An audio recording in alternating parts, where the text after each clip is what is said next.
మంత్రి ఉత్తమ్ కుమార్ రెడ్డిని జిల్లా కలెక్టర్గా మార్చిన జయశంకర్ భూపాలపల్లి జిల్లా సివిల్ సప్లై అధికారులు, కార్యక్రమంలో అదనపు కలెక్టర్ అశోక్ కుమార్, ఆర్డీఓ హరికృష్ణ, పౌర సరఫరాల అధికారి కిరణ్ కుమార్, పోలీస్ బోర్డు సభ్యులు రాబ్ నరసింహారెడ్డి తదితరులు పాల్గొన్నారు. జయశంకర్ భూపాలపల్లి జిల్లా కలెక్టర్ కార్యాలయంలో ఈరోజు ప్రభుత్వ ఎం శ్రీనివాసరెడ్డి చేతుల మీదుగా జరిగిన స్మార్ట్ రేషన్ కార్డు పంపిణీ కార్యక్రమంలో భాగంగా మంత్రి ఉత్తమ్ కుమార్ రెడ్డి చర్చిలో ఫోటో ఉండగా జిల్లా కలెక్టర్ శర్మ పేరు ఉండడంతో చర్చనీయాంశంగా మారింది.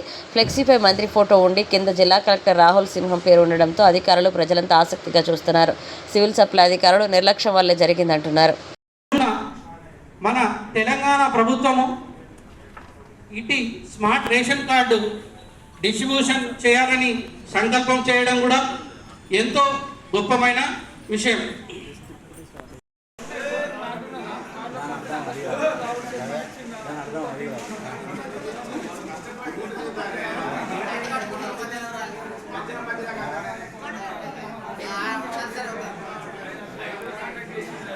రాహుల్ శర్మ ద్వారా జరిగినట్టు